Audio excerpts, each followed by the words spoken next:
Good afternoon, everyone, and welcome to the RSA. I am Rowan Conway. I am the Director of Research and Innovation here at the RSA, and I'm delighted to welcome you here for today's special lunchtime talk. Before we begin, can you turn your mobile phones onto silent as we are filming today and we are live streaming or audio streaming over the web. I want to say a special welcome to our Bristol fellows who are gathering around the YouTube wireless to listen to us today. The reminder is the hashtag is RSA Economy if you'd like to get involved in the discussion on Twitter. Now that the housekeeping notices are over, it's my very great pleasure to introduce Paul Mason, who is in the audience at the moment but will join us on the stage. Paul is one of our most interesting and incisive contemporary thinkers about economic issues and is currently Culture and Digital Arts Editor at Channel 4 News. He was previously the economics editor at the BBC's flagship current affairs programme Newsnight and has won many awards for his journalism and broadcasting. His book, Live, Working, Die Fighting, was longlisted for the Guardian First Book Award, and he's won all sorts of awards for his journalism. And his books include Why It's Kicking Off Everywhere, and an account of the Occupy movement and the Arab Spring, and the novel Rare Earth set in China. We're particularly happy to have Paul here today, as we at the RSA are embarking on a programme of action and research into what Matthew Taylor has called the human welfare economy. And I'm really looking forward today to your insights, Paul, into the future of capitalism. So please join me in welcoming Paul Mason.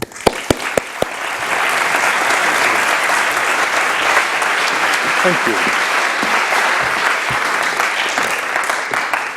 Well, good afternoon, and we only have a lunchtime, so I'm going to be a bit declamatory and less evidenced than I normally am,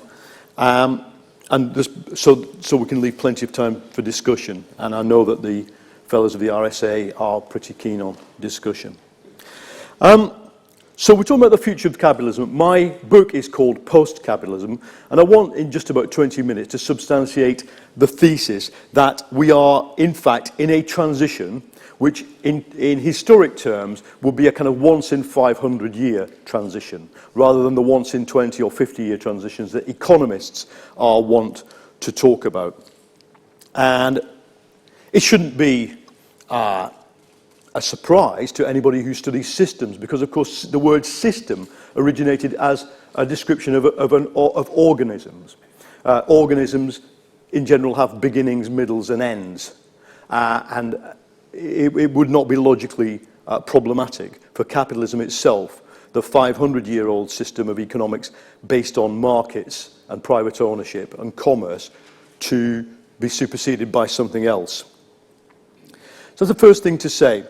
The second thing to say is, look, a common criticism and a valid criticism of much of the anti-capitalism of the 19th and 20th centuries, including that, as I argue in the book, of Marx himself, is that it underestimates the adaptability of this organism, this thing we call capitalism. And so, at the very beginning, I want to say that I think capitalism has been and is complex. That is, its problems and its internal dynamics are not simple, not reducible to profit and loss, capital and labour. It is also adaptive and has been shown to be adaptive. And in the book, what I argue is that the Soviet economist Nikolai Kondratyev, who was a non-Marxist economist, shot in 1938 as part of the Great Purge, had a very good mental image, or left us with a very good mental image, to understand capitalism's adaptive nature. So the complexity, I think, is there. Marx himself understands the complexity. He describes crises in capitalism as the breakdown of anti-crisis mechanisms. They're not simple events, they're events that flow from a complex balance being disrupted. But Kondratyev leaves us with something else. He leaves us with something we've come to know as the 50-year cycle, or long wave theory. But long waves are not the word Kondratyev uses. He used the word cycle because, as the physicists in this room will know, cycles are not the same as waves. Cycles are alternations of energy, or alternations produced by the same kind of energy. And Kondratyev says, look, about every 50 years, according to the evidence, as far as we can tell, with these things we've got in 1922 called slide rules and computers being people with the job title computer. As far as we can tell, capitalism keeps switching. And what happens is it establishes a business model that seems to work for about 25 years, and an upswing takes place in which it pumps out capital into productive sectors that raise human capability. And then for about 25 years, things at first stagnate and then collapse. And you have to have a systemic adaptation. The adaptation that takes place isn't small, it's big. It often looks so big that the result doesn't look like capitalism as defined in the previous phase. So we have to admit that this has been an adaptive system. My thesis is simply this, that it's run out of its capability to adapt. And here's why. The easy bit to substantiate is that neoliberalism, the system that the form capitalism has taken worldwide since about 1989, a little bit earlier maybe in some countries, is broken. It's a system that was premised on not just marketization, not just globalization, but deep structural changes in every country which contribute to a whole system we can describe as a neoliberal system. So for the people among you who are heavily engaged in the debate about neoliberalism, I stand on the side of it that says it is an objective fact. I'm not really bothered about the ideology. The ideologies of it are interesting in the Mont Pelerin Society and Ayn Rand and the famous scene in The Simpsons where Maggie is sent to the Ayn Rand School for Tots. It is all very interesting, but it's the resulting holistic system of which China is much a part as Silicon Valley that is the thing we are studying. It's that's broken. In the book I go through the phases in which it happens, but to describe the current reality, you have a heroic phase in which labour is smashed, the world is globalised, the bargaining power of labour is completely suppressed, and then this coincides with an onrush of deployments of technical innovation, exactly the same as Kondratiev described, should begin a new upswing of the world. But every crisis is met through what we call fiat money, through the extension of the money supply in a way that would have been impossible in any of the other phases of capitalism. Because you've got this dominant power, the USA, that is just able to keep on printing money and keep on turning the taps of cheap or free money through central bank action that enables capitalism to override the initial crises. Every crisis, 97, 2000, and then 2008, is met with just an extra turn of the tap in terms of money. And that's fine, but fiat money, which has its massively, it now has a whole generation of detractors from the right who would like to return us to the effective gold standard, or the digital version of it, Bitcoin. Bitcoin is digital gold. It is a limited supply of the exchange medium. Yeah? I don't share their view, but my critique of fiat money is simply that it creates this problem. You smash organised labour, you reduce the bargaining power of the workforce, their wages do not rise for 30 years. The median hourly wage of a male worker in the USA has not risen since 1973. Other countries are available where figures are different, but especially in this phase, this post-crisis phase, all major countries and blocks are experiencing wage stagnation.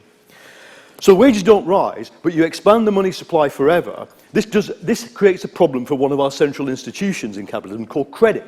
Credit is a promise to repay, and repay with interest on the basis of growth of something. Now, if the economy keeps on growing, and the economy, the thing called the economy, can service the credit, that's fine. But if you then add in financialization, which is the structural alteration of working class life so that you depend on credit more than you depend on, or as much as you depend on wages, your wages stagnate, but every year brings a new and better holiday, a new mortgage, a car, another car. Yeah? If you do that, you create a structural problem. Because the fiat money can go on supplying the credit system, it's just that the wages cannot go on supplying the repayment. And so if you then run that machine over and over. It's like a little machine. You wind it up, run it over again, bing, it explodes, 2000. Bing, it explodes again, 2008. The obvious question to ask is whether a combination of endlessly cheap money and endlessly financialized life is going to carry on doing this, or whether we can in some way dismantle the machine. And I argue we can. But before moving on to how we can, I will just comment on this one issue about the resulting mess. What Kondratyev understood, I think, superbly, and the people who followed him, Carlota Perez, who's based her work on that of both Kondratyev and Schumpeter. I have criticisms of Carlota's work, but they all understood this, that resistance to change can be a powerful thing in the complex adaptivity of capitalism. Because when the model goes bad, so when the model based on child labour and factory systems and early railways in the early 19th century goes bad, producing a long depression beginning in about 1830 to about 1842-43, then the resistance to it can force what? Innovation. It forces capitalists and entrepreneurs and innovators and engineers to come up with solutions that are not based on just cheapening the labour. In the book, I explore the famous example of the self-acting mule, which has generated its, probably a football stadium full of PhDs in its time. Because, of course, the self-acting mule was advertised as the machine that would eliminate male labour from spinning factories. And in fact, it eliminated female and child labour from the act of spinning, because the men simply took control of it. Now, by doing that, we could argue they did capitalism a favour, because they said, okay, innovate some more, innovate some more. And so after the political problems of the 1840s are over, you then get a technical solution, a new, we call the second industrial revolution the 1890s, but you do get a mini industrial revolution in the mid-19th century. Based on what? Based on acceptance of male skill, and we can innovate around it and with it. The problem I will have with neoliberalism, as just described, is that by smashing, in a way that no other generation of capitalists ever managed to, some wanted to, but never managed to, by destroying the bargaining power of organised labour, what they've done is to remove that resistance that forces the innovation. And so I argue, and I love the Luddites actually as a historical parallel. So using the word Luddite as an insult is not, I don't like to do this, but let's just park that and say the word Luddite can be used as an insult. The new Luddites are the entrepreneurs who get a pile of money and open coffee shops, security guard businesses, contract cleaning businesses on the minimum wage, factories where everything is either staffed by migrants or outsourced to the foreign places where foreign people work, or construction bosses only employing self-employed people. Yeah, that weird concept we have all around us in these tower crane-infested building sites of London, where they pay off every week the mafia of some East European country. They are the Luddites, because they are not obliged to innovate in the way that capitalism has, the heroes of capitalism innovated for 200 years, and that is in the world of machines. Every one of us is carrying a machine in our pocket with more switches on it, probably, than there were switches in the 19th century ever made. So a silicon chip has 1 billion switches on it. It's a machine. Some people are and do understand how to innovate using those machines, but we face a big block, big problem, big blockage. Moving on. I would argue there is a way out of this impasse, but it's a strategic one and a historic one. It takes us to the beginnings of a transition beyond capitalism. And it lies in the proper exploitation of information technology. Information technology is the new thing that has changed all our lives. The philosopher Luciano Floridi says no generation in history ever experienced the same level of intensified mastery over reality as our generation has. Not even the Louis Blériot, not even James Watt, experience what we have done in terms of our ability to take over reality and change it. But what stands in the way of the use of that is the social arrangements that we have, the capitalist social arrangements. Why? Number one, and this is the bit where you will kill me for going through the bullet points in record time. Information destroys the price mechanism. Why? Command C, Command V. Command C, Command V reduces the reproduction cost, that is copy and paste, reproduction cost of anything you can copy and paste properly, according to capitalist economics, not left-wing economics, should be zero or close to zero. The marginal cost of reproducing a digital good is nothing. The cost of producing it is something. And we'll come to that and what it should be. What that means is that if you subject the world of digital goods that can be endlessly reproduced, like the Beatles' Love Me Do, 1963, which is now a digital track sitting on a server in Mountain View or Palo Alto somewhere, serving iTunes, itself up onto iTunes whenever anybody buys it for 99p.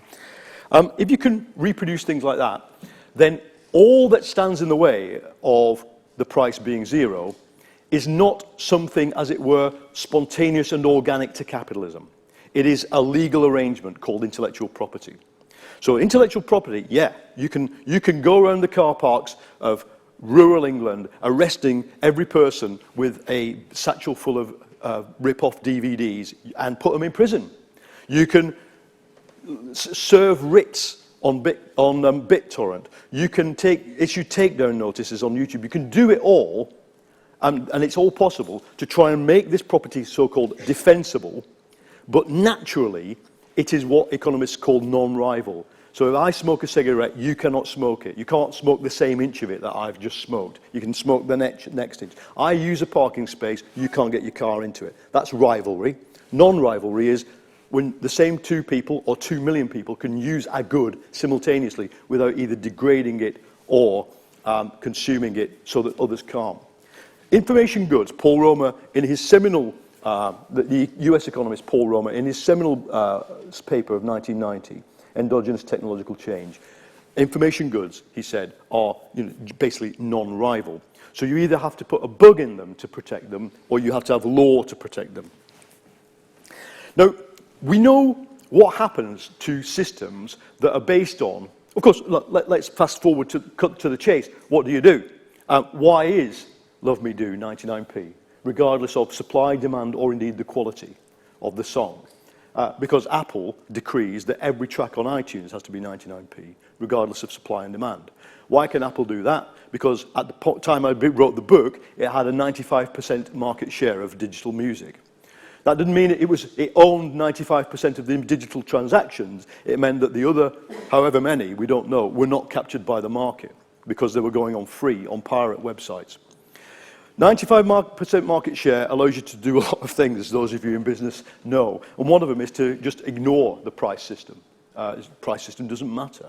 Supply, demand, etc. You just set the price according to, you know what, 99p sounds to me suspiciously close to a price point, as in marketing theory, close to £1. Or because in America, of course, it's 99 cents.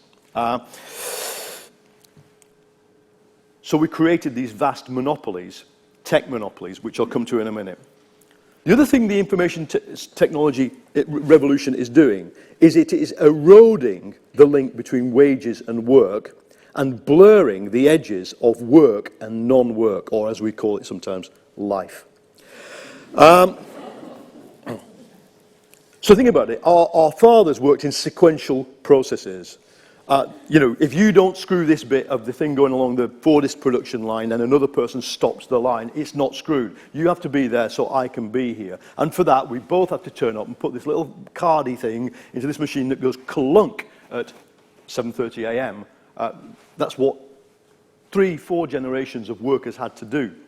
But because information technology brings modularity to work, then it doesn't have to be quite so sequential.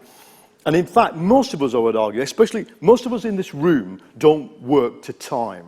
We work to targets or outcomes or achievements. So your common experience is to sit on a plane with 300 other people, working so close your elbows can't move more than this, getting little carpal tunnel syndrome feelings as you all work. If it was a factory, it'd be closed down. But in fact, it is a factory. It's an information factory of business people in a morning, a flight to Brussels. We're all working. None of us have been paid for that. Some might be paid. Literally, some say lawyers. Yeah, of course, there's some exceptions to this. Lawyers will come in and they'll switch their little clock on. Yeah, I'm on the plane now. I don't know whether they switch it off the moment they watch Homeland on their iPod. But most other people don't have to worry about that, the non-lawyers in this world. We just go, okay, 2 hours of Excel, 1 hour of looking out the window, an hour of watching TV, sleep, carry on, bang, you're in wherever, Istanbul, Jakarta, wherever. That's our world. And in return, of course, the midnight call. We need an urgent PowerPoint presentation, please, tomorrow. Or, for many of us, the boss turns up in their limo outside your kind of country home. Sunday afternoon when all your family's there, what's going on? Because the work and life have become very, very blurred, and work and wages, that is, hours and wages, very, very delinked. At the bottom, there's another interesting phenomenon, and that is the micro-obsessionality with both work and operation. You'll know about the famous, the fulfillment centres of major e-retailers. Example given to me by somebody I spoke to who investigated cleaners in London. Cleaner comes into the hotel in London, goes to the basement, texts the manager, I am here and cleaning. Cleans for 6 hours, texts the manager, I've finished cleaning, my mop is in the corner. Never sees the manager. The manager can then say, 6 hours cleaning was done. And somebody can come in and check whether the corners are dirty or clean. But the manager has no obsession, no even care about what is going on, because all the manager has to do is fulfill a contract. And so we treat low-skilled work in almost sort of as a commodity based on time, without wondering what it is doing. And the reason for that is, as I think, unless my eyesight's gone completely crazy, David Graeber is in the audience, because we are creating millions of what he calls, and I agree, bullshit jobs. Jobs that don't need to exist. Neoliberalism, what's the concomitant of having a bunch of luddites running the entrepreneurial system who can do things with cheap labour instead of having to innovate, is that because we can't face the idea of 10, 15 million people unemployed, we put them doing things that don't need to happen. When I got my first car, I put it into a thing called a car wash. And at that time, in the bad old Keynesian 1970s, a car wash was a machine. Who knew that 8 blokes could undercut that machine? The pioneers of the bullshit job system knew. The third thing that information does is, of course, challenges the structure of ownership. We have got these things pervading the modern economy that are information products that are neither owned by anybody, there's no copyright on them, they are collectively and collaboratively produced, and they are shared for free. And when I always list the 3 ones I care about, Wikipedia, Apache, which is a web server technology, and Linux, which is an operating system, people go, well, all right, and give us something spectacular. Okay? Apache runs half of all the world's web servers. It is produced and maintained and updated and improved for free by people who do it for free. Who gets the upside? Some of those people, because they like doing it. Businesses that run their servers on Apache, because they have, in effect, a tool which costs the same as a standard. In the sense, and I would argue that Apache costs you less than ISO 1000 and whatever. Yeah, the standards, which are just things on paper, cost more than the tool. That's a weird reversal in engineering. Linux runs all 500 of the top supercomputers in the world. And it only, as many of you know, doesn't run a lot of commercial software because of, again, the monopolies that were created around information technology operating systems in the 1990s, Microsoft being the obvious one. So it challenges ownership. There are things happening that are non-owned, that are shared, that are not like the old co-ops, not like charities, not like hobbies. They are, I would argue, a new kind of economics. And the other thing that goes alongside that is, of course, that the only thing that makes this possible is the network technology, the non-hierarchy, the distributed network, is an incredibly powerful machine itself. What it means is that knowledge becomes more spontaneously social than at any time in the industrial era. If somebody discovers an upgrade to Linux, then all that happens is that everybody with Linux installed gets the upgrade the next time they switch their computer on. And that can be quite significant. It means that knowledge sits in a kind of place that is... The mental image I have for it was the one that Marx used, the general intellect. He used it as a kind of mental sort of tool, as a kind of thought experiment. What if knowledge were to sit socially rather than in specific private little silos? So that's what information has done to the world, and I argue it is a big thing. The defense is, first of all, you create monopolies.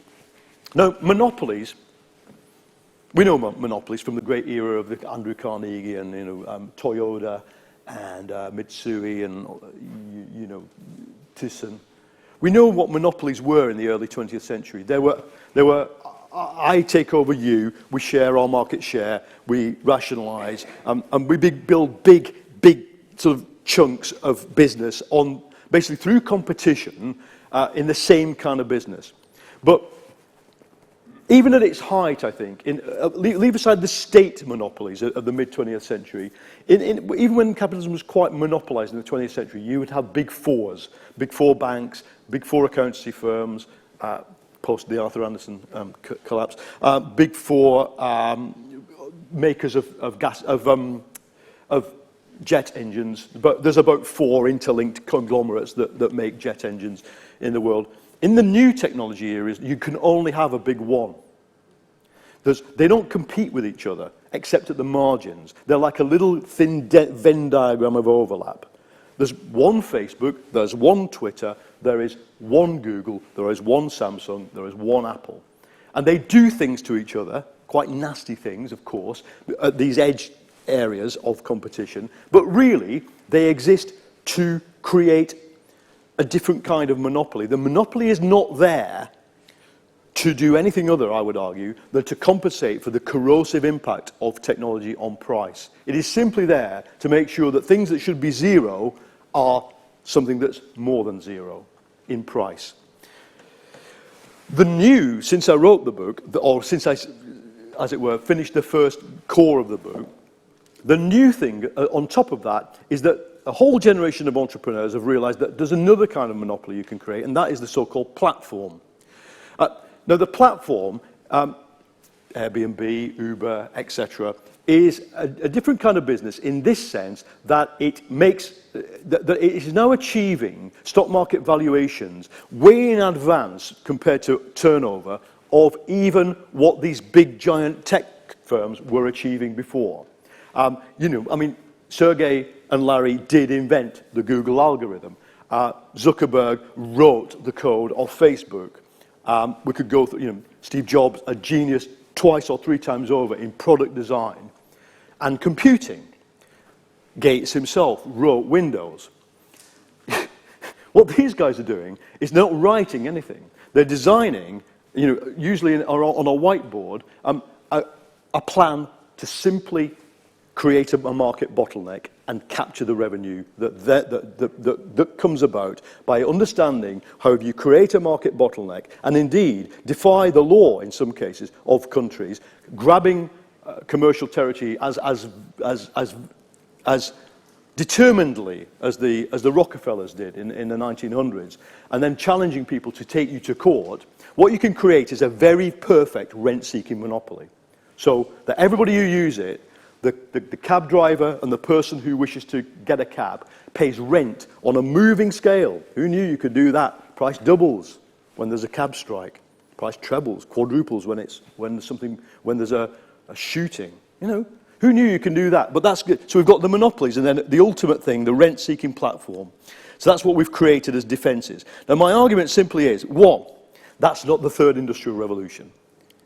Just as much as the contract cleaning firm is not the third industrial revolution, neither is Uber or Airbnb, and actually neither is iTunes. what all of them share in common is the massive underexploitation of the potential of the information technology. And it was Kenneth Arrow, who in the 1960s, in a paper, one of the first economics papers to try and think through the implications of information not being, as we thought in the early Keynesian era, a public good, like a library, but a piece of property. Arrow said, look, okay, in an information society, the purpose of capitalist entrepreneurship is to create information property, so intellectual property. If so, then, and given a free market and given private ownership, these two conditions, says Arrow, then what will be the result will be the systematic underutilization of information. That's what we're going to get. Now, you just have to algebraically turn all the bits of that sentence round and re-say it, and it comes out like this. A society which systematically utilizes information to its full potential cannot have intellectual property, a free market, or private ownership. And that's my thesis in a nutshell. To achieve it, what would you do? And I'll finish with this because I know we need to get on. What would you do? You would do something that Marx himself imagined sitting in, by this time, Grafton Terrace in Belsize Park, still at 4 a.m., still chomping his cigar. You would make machines free. You would produce as many machines as possible, both information machines and physical machines that were free. I should have said, in the longer version of this, I explain how information machines and information goods now pervade the physical world. The airliner that I described is firing off information. It's the maintenance cycle of its engines only work because they can predict failure, because they have constant information from however many engines they've produced, in the information era, and they can compare them, and they can read them, so they can intervene and maintain. This is new. It's designed and flown. There's a place in Salford that does this 186 million times before it's been made.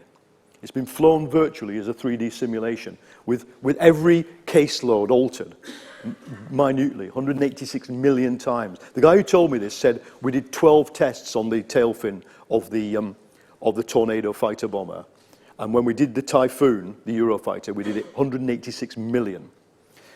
This is I think quantity into quality happens here.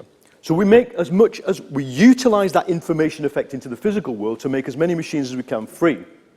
We reduce work to a minimum. And how do we do that? And it's a whole other debate, which is obsessing people at the moment. Every business conference you go to is about this. Automation, AI, and robots. You deploy the power of automation and artificial intelligence, machine learning, and robotization, and you automate the world. That, for me, would be the third capitalist industrial revolution. My only problem is I have severe difficulty thinking about how capitalism itself would address it, would do it. Because what are you going to do with the people? What are you going to do with 15, 20? The Oxford Institute says 47% of US jobs automatable within 30 or 40 years. What are you going to do with them? Well, if you can de-link work and wages proactively, I mean, in the book I talk about the basic income, the universal basic income. There are other ways of doing it. But think about it conceptually. What you'd have to do is to de-link work and wages. And the third thing is you promote that aspect of the world that looks like it's new. You promote that part of the world economy that really is collaborative, modular, voluntary, free, shared stuff. And you ask yourself, just as the regulators of early 19th century Britain did, what do we really need to do to make this sector take off? The regulators of all capitalist countries are currently being asked to do the opposite. These tech monopolies are not wasting their time when they're sitting in Brussels or Washington among the lobbyist fraternity. The simple question they are asking is, how do we stop shared, free stuff? How do we move into the shared and the free and make it not shareable and scarce? How do we do that? That's the challenge of all modern information businesses. So if you did the mirror, in fact, of what the early 19th century British state did, but just use it as a model for how radical you would be. The early 19th century British state intervened and said, effectively, it took it a few decades, a few generations of smashed and sort of maimed children to do it. It said, this child labour thing is not actually helping us. It's not helping capitalism. By the way, the other thing, slavery, that's not really helping the takeoff of capitalism. What we need to do is clear a ground for a kind of capitalism that is not based on slave labour, not based on child labour, but based on free labour, where there's a bargain between the worker and the capitalist. Let's do that. The other thing he said, when you print your own money in a factory, that's not really helping the world economy either. So the central bank prints the money, and you don't. You can't. It's a crime to start circulating your own money. So you create a single money supply. You regulate banks. It's not great the banks keep going bust. As for Mr. Myrtle in Little Dorrit, this is not a great experience. Let's do something about that. You get banking regulation. So they cleared a space in a kind of decrepit, half-feudal, it's a late mercantile capitalism for real capitalism. In a way, you look at the examples of the other countries that didn't. Countries like France that set up silk factories because they thought silk factories would be great, when in fact silk workshops are great. Silk factories don't work in 1830. They fall apart. So there are states that didn't understand, but the ones that did really did understand what you have to do if you see a new sector and make it go boom. You have to clear away the old elite and bring in new people and new modes and new values and unleash them. And I think it'd be revolutionary to do this, but I'm not a revolutionary in this sense. I say in the book, if it weren't for the urgency of carbon and the relationship between this and the need to go to a low-carbon, cheap or free energy society, then you could do this quite gradually. I wouldn't be banging the table as a kind of angry person. I'd say that the incipient information-free shared economy is already there, and we could just nurture it.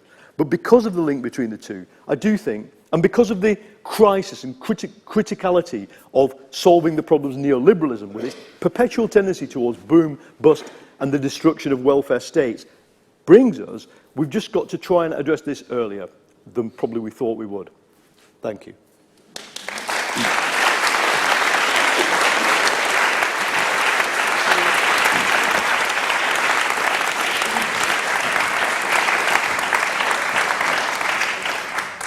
Thank you, Paul, for such a rousing speech. I'm sure there will be many questions, so start putting your hands up now, because I will have some mics in the audience. I'm going to start with one or two questions of my own. I found that a really interesting overview of the kind of why you understand neoliberalism to be broken. And it was very interesting, your emphasis here on the kind of the way that tech is has set this impasse in motion. In the book, you look in more depth at how government could be part of this as well. So you outline, you talk about these external shocks that you ended on there about, an imperative on climate action, etc. And you say, to jolt us into action on changing the economic system, these shocks call for action that is centralised, strategic and fast.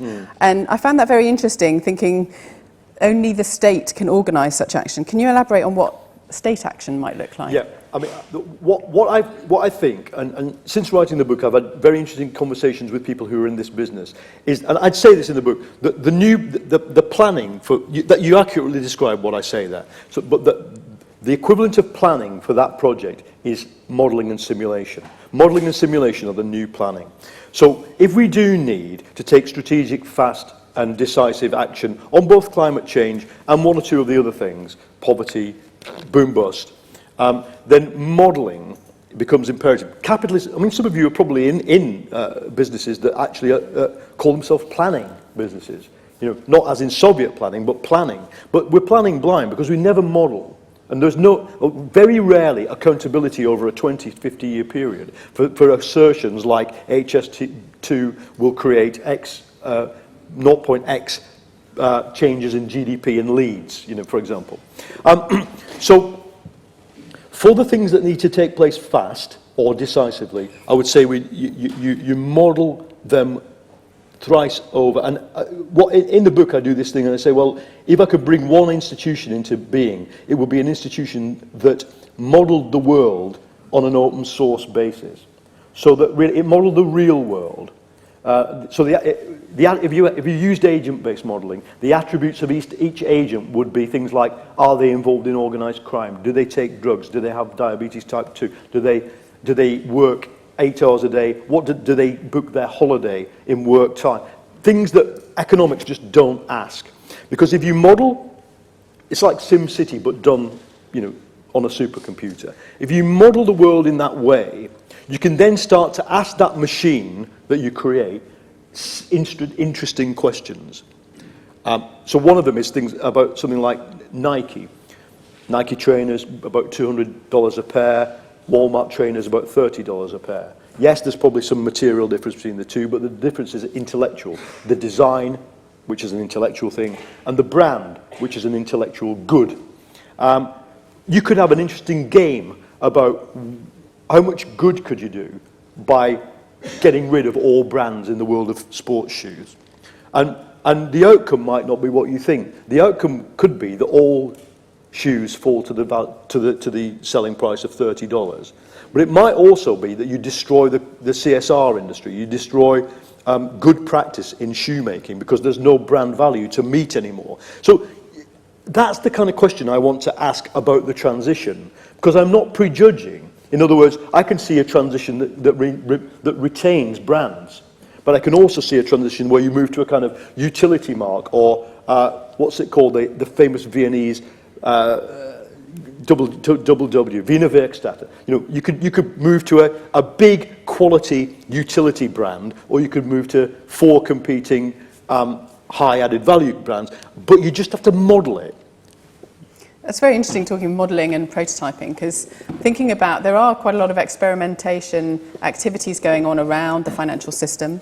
And also in the book, you kind of critique, to a certain degree, the community activists and thinkers who are testing in an experimental way new financial models, such as peer lending, co-ops and credit unions, as possibly not ambitious enough or too on the margins. Well, look at the exact. No. I mean, I don't critique them for doing it. I think what they're doing, even the pure capitalist peer-to-peer lenders, are doing something. They're disaggregating another bottleneck, another rent-seeking monopoly elite. The fact is, if you set up a peer-to-peer private sector lender trying to provide 8% average return for, wait till you meet the regulator. If you think that normal banks get what is referred to in the banking sector as the rubber-gloved finger treatment, then you wait till you see what happens to social lenders or peer-to-peer lenders. And for good reasons, many of them lose money. Many of them go bust. Why? Because if a credit union goes bust, do you know what?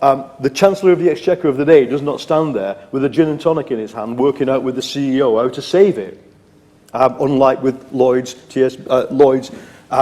HBOS and RBS. So no, I think we must probably extend the experiments. And in fact, the solution to financialisation isn't just these things. It is, when we see this in other countries, there is already an ecosystem in the finance world, especially in Italy and Spain, the Spanish cajas, had a terrible time. Actually, as it's been worked out, they didn't take a lot to save, unlike some of these big conglomerate investment banks. But ethical banks, non-profit, real co-op banks, investment banks focused on specific regions and industries. There's nothing post-capitalist about them. It's just that they are not the preferred mode of finance for neoliberal capitalism. Neoliberal capitalism hates that kind of finance and constantly tries to bring it in to the neoliberal, high-risk, high-leverage finance system. That is why, if you remember 2008, so many of those quasi-ethical, quasi sort of sector-focused banks of Germany, Italy, France, got dragged into that sector. Our own co-op bank, got dragged into crazy merger that took it down, effectively. So what do? You've got to regulate the finance system in a way that reflects your desire to produce an outcome. And my outcome, will be summed up as Hyman Minsky in an early paper that he kind of later moved on from. The US late Keynesian economist Hyman Minsky just socialized the banking sector. If the risks are socialized, then the rewards can be socialized. You create a mixed economy ranging from credit unions, ethical banks, utility banks where the profits, like your water company, are set in advance and they simply have to meet them. And, you know, anybody who wants to operate beyond that margin can do it, but they're just not underwritten by the state. They go bust. The directors lose their shirts. Okay, over to the audience. Okay, where's the microphones? Can I start with the gentleman there in that row, and then we'll go over to the side over here. Hi, Bruce Davis. I'm one of those people setting up or create that peer-to-peer strange monopoly thing that we're now dealing with. So my question's around the peer-to-peer thing. So firstly, just to clear up, we are regulated, and we do get the rubber finger treatment now and again. But the other piece is there that those communities have a different sort of monopoly in a way, because the bigger winners are the community or they don't exist. And while the practices of platforms like Uber, you might look at and want to examine more closely as to the way in which they employ their drivers, arguably they are fighting against monopolies like black cabs. So I just wonder whether it's as clear a picture, and whether, in terms of post-capitalism, whether we should look at it as we did, more in terms of Zygmunt Bauman's framing of it around liquid ideas and liquid modernity or liquid capitalism. It's a positive step. Because I think when we created peer-to-peer lending, it was as a positive step. I admit there's a lot of speculative capital kicking around in peer-to-peer lending, but is the thing of it is the challenge is actually how do we now harness it rather than it being seen as what it is, a threat to the old guard. Okay. Do you want to comment? And so if we go gentleman here, and then we'll pick up two questions at once. So actually the gentleman, he had his hand up. Thank you. Certainly very interesting talk. I think the crux of your argument about the capitalism is that the modern technology, the IT industry and so on and so forth, is knocking off the basis of the what you call capitalism, that is private ownership. In other words, modern technology does not permit private ownership. And because it doesn't, so capitalism will die. But you know, if you look at the situation, the IT in the new technology is throwing up more of capitalists. So how do you explain that? I mean, if technology is destroying the what you call private ownership, how come we have this new capitalists? Okay. Thank you. So I think both those questions are linked, and yes, you know, I'm not trying to suggest that peer-to-peer lenders are not regulated, just that they've thrown the regulatory authorities in many countries into complete confusion. That's the first thing. Okay, look, if we take Uber as an example, then the problem is, my suspicion is, although it's a very seamless experience to use it, and the intellectual property in Uber is not just the app, it's the customer experience and the culture created around it by probably tens of thousands, hundreds of thousands maybe, people who drive for it and use it. And as you say, very much in opposition to, well, they're not monopolies, they're more like cartels. In each country there was this thing called regulation, that if you were jump into somebody's car you don't know and they stab you in the neck, there's got to be a comeback that is more than criminal law. You know, we want to create things called minicab industries or black cab industries. That was the way it was good enough for 200 years actually. The Hackney cab regulations go back in this city so long that it shows you it's one of the earliest forms of urban corporate regulation. Okay, so call them what you will, they had a social function. And yes, you can come in and then blow that apart using an app and a customer experience and smash and grab techniques on regulation, on what you're allowed to do. But as I say, first thing is, it's not a third industrial revolution, because what you've got to remember is that unlike Google or unlike CATIA, say, which is a program you use to design jumbo jets, this is not a defensible. I don't think this is a defensible intellectual property. Lambeth Council IT department could probably design, with the right people and the right incentives, both the app and the customer experience. I think the fact that they didn't is sad, because it means we now have for probably a decade to deal with these guys in a way that is, unfortunately for them, going to be quite painful. They're going to get their offices raided, as they did in Amsterdam last week, 2 weeks ago, and arrested. If you go on breaking the law, you get arrested. And it's, that to me is, there's no value judgment here. I quite like the whole Uber thing, but it's not the same as inventing a new machine. All it is inventing a bottleneck in a system and then defending it. Now, I think the battle is between networks and hierarchies. And I'll tell you what Uber is not. It's not a network. It's an artificially constructed hierarchy with a network base. Airbnb is probably going to be more resilient because we actually care more about the product that it sells.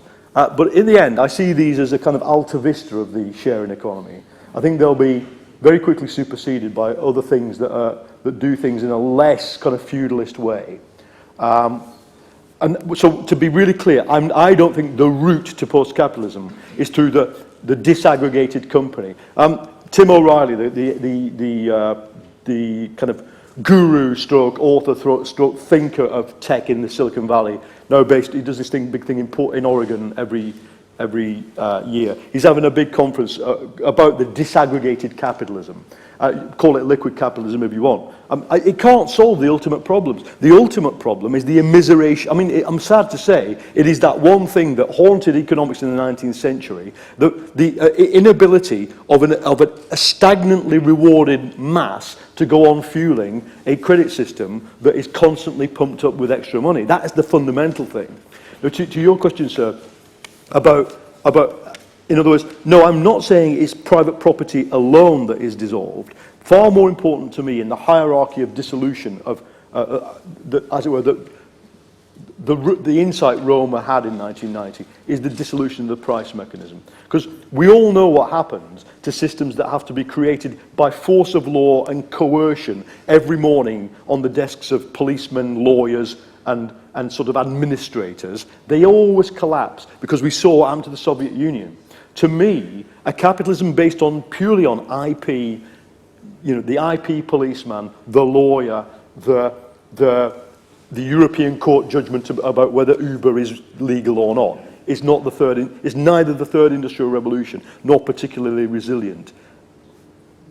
So I'll take 3 more questions because we only have 5 minutes. So if you can frame it as a question, the 2 gentlemen there and the gentleman there. So there's a microphone there. So I'll take them all together and then we will wrap up. Thanks, Paul. Can you explain what the role of trade unions will be, as many of us will have experienced it over the last few decades, in relation to the end game that you've outlined of 47% unemployment? On an altogether different track, I find it remarkable that you're able to talk about the future of capitalism without reference to the implications of climate change, because capitalism, as we know, is so heavily associated with economic growth, which in turn is so heavily associated with the burning of fossil fuels, even reduced through the medium of technology and so on. And yet we know that the planet has only a finite capacity to absorb further activity which is using fossil fuels because they are accumulating in the atmosphere. So how do you justify excluding this elephant in the room? He doesn't in the book. No, but I'll say why. Though. So, Paul, what timescales do you have in mind for this transition? You said it's a once in a 500-year transition. Is it something that's going to spill over for the next 100 years? Or do you think it's something that can and maybe should happen much more urgently than that? Good questions. Well, thank you, and I'm sorry we don't have longer to speak about this. Trade unions, the problem is, I believe, as the French Marxist André Gortz said, and I didn't believe him at the time, this is 30 years ago, that what has happened due to information technology is that it invalidates utopias made based on work. And Marxism was a utopia based on work, and the utopia we have to create, if we want to do anything, utopia or otherwise, better than what we've got, will not be based on work. The future society will be based on non-work. Now, That's not an alien concept to the left. It's just a concept that because the left was dominated by scarcity economics, that is the need for planning and rationing, which are all logical things to do in a society where you're trying to redistribute wealth that is scarce, the left got into a mindset of not thinking about what would you do if abundance took place. And we have information abundance. Information is naturally abundant. It wants to be free. And the physical products of information now, I mean, the price curves for Wi-Fi, for silicon chips, for storage are all exponentially off a cliff. DNA sequencing, the sequencing bit, off a cliff. We're in a world that things become dramatically cheap. You can't expect to replace engineers with DNA sequencers. DNA sequencer is going to be a computer. Of course, somebody will work with the products of it. Jobs won't disappear altogether. But what I'm saying, I think this is the nub of the argument, is that information is not just any old technology. It spills into every other technology, just as in intellectual life there's been a so-called information turn in all aspects of science and social science. And once information is driving everything, jobs don't get created. That is, there aren't enough information jobs to replace the non-information jobs, and therefore we have to share out the work and do less of it and de-link well-being from work. So in that situation, long-term, trade unions are going to do something because they're going to represent workers. You know, I don't know which trade union you're part of, but for example, the example of Community, which was the Steel Workers Union when it was the Iron and Steel Trades Confederation, it's now called Community, for the reason that all the communities around iron and steel trades got destroyed and are now left trying to keep alive a lifestyle without a workplace. And that's a laudable thing to do. I don't say it's bleak either. I think my experience in Ebervale, talking to community members, is that it's a non-bleak thing. So I think many trade unionists recognise this. But I'm formalising it, I'm theorising it, I'm saying the way forward is literally beyond work.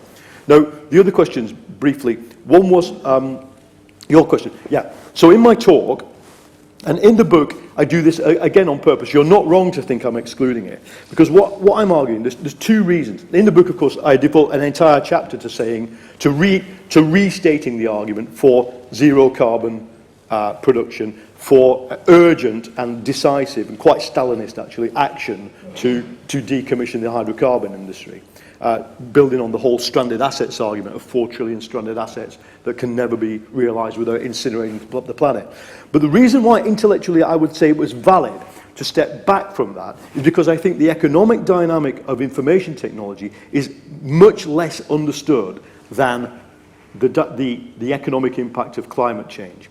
And I can remember when the chief economist of Lehman Brothers tried to put out what he thought was a very advanced and courageous report in 2005, I think, saying that climate change would cause problems to the world economy. He fed it into the Stern report, and Stern said he was too optimistic. But in other words, it's only 10 years that we've even had acknowledgement that there is a real serious strategic economic problem arising from global warming. But the same economists don't even speak the language I'm speaking about. You know, the same economists, and not just that, the same people who surround them, you know, are, as I would argue, as sclerotic-minded now as the kind of Bourbons were when faced with the kind of French Revolution towards this. Nobody wants to talk about it. In fact, all they want to do is talk about it in capitalist terms. Peer-to-peer is great, fantastic. Peer-to-peer lending, yeah, but what? Yeah, maybe that disaggregates an investment bank. Maybe we get a few instruments created that are not traditionally owned. But nobody wants to think about the systemic implications. And so what I wanted to do, first of all, was almost shove down the unwilling throats of people who don't want to swallow the conclusions of information theory on economics. That's the first reason. The second reason reflects back on the climate lobby itself. And because my criticism of, so if you look at things like the IEA's, what's it called, Blue Planet, they all have scenarios about how to get carbon use down and what its impact will be. And it goes like this. The models they use, NASA's model of the global weather, can model a day's weather in 3 days of computing. Well, I think 1 billion data points. In addition to which, NASA's climate model is real, that it is as realism. Apparently that's a technical term, in the sense that you can either model what 1 kilometre's worth of rainforest climate is, or you can measure it. And for the ones you can't measure, you model off it. So there are real data points and there are virtual data points in NASA's climate model. But the climate, not just lobby, the climate community's model of the economy is like a train set. It has an energy requirement, a guiding hand, and an input and an output. And that is because that's all capitalist economics offers them. Whereas what I'm arguing is that we need the model of the economy would need to understand the transition has to. In the book, I used the example of Herbert Simon's famous 1990 paper, Organizations and Markets, to try and mentally think about it. Basically, Simon said, you know, the world made up of organizations and markets, and organizations are bigger than markets. And I just say, he uses the idea of what would the Martians see if they saw the world? Green blobs for organizations, red lines for markets. My argument is they'd see a yellow line. What the hell is this? Your Martian commander says. It's a new kind of economic activity. We need to understand that. So we do need to, we need to make our economic models as complex as they need to be, but I would say in the same levels of complexity as climate models are, in order for any of these climate scenarios to actually be achieved. Yeah, the Germans have done brilliantly at cutting back and boosting renewables. Yes, Canada's only got 23% of its energy from carbon, the rest from renewables. Yes, the Chinese are cutting back on coal-fired power stations, but all of that, we're still going to bust the target, and we're still going to fry, unless we have a more aggressive view towards private ownership, price, monopoly, all these things. The final question, the timescale. I argue in the book it's the climate thing that makes the action urgent. The other thing is it's the poverty and it's the boom-bust situation that is going to... I think that, you know, when I wrote the book, I wrote this little very careful passage saying, you know, they're storing up another bust. I'm more confident now that the bond market boom that we're going through is just a third of a series of booms. You know, the stock market, equity boom, late 90s, the structured finance boom of the mid-2000s. It's now a bond market boom, and it can go on for some time. But when it goes, it'll defragment the world, unfortunately. So there are urgent economic reasons why to take action. But for me, right now, the more important thing is to spread a debate and a discussion and an understanding. Just the same as we all know you can have beer goggles, you can have post-capitalism goggles. And in other words, you know, that thing that you're doing off the side of a desk, if you look at it through an understanding of what I'm trying to argue, and in 20 minutes I can't do justice to the whole argument and description that I present in the book. If you look at certain things, they become not hobbies, not niches, not bolt holes, but parts of this new system in formation. You know, the anarchist-run, perfectly functional and nice cafe down a side street in Barcelona. What is it? It looks like a cafe, it looks like a small business, but they're doing it for a different reason. And if they were just to look at why they were doing it, if you were even just to map the non-capitalist economy in a city, you'd find quite a lot going on. What you would also find is quite a lot of unofficial interaction, not measured as market inputs and outputs, between capitalist and non-capitalist forms of enterprise. And the Germans are doing this. There's an app in being designed to measure what they call the social economy, the organic gardens and the skill-sharing banks and there's alternative currencies. I don't fetishize. You'll notice I never use two words. One word I don't ever use, which is the commons, which is the obsession, sort of the buzzword of the movement around this. Because my view is that what the missing bit of understanding, which will appall all the anarchists in the room, the missing bit is state action and design at a systemic level.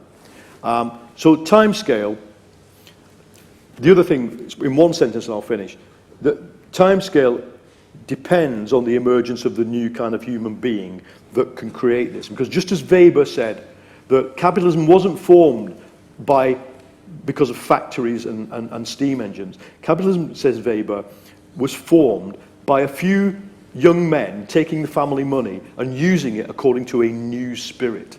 And the new spirit of capitalism, as he described it.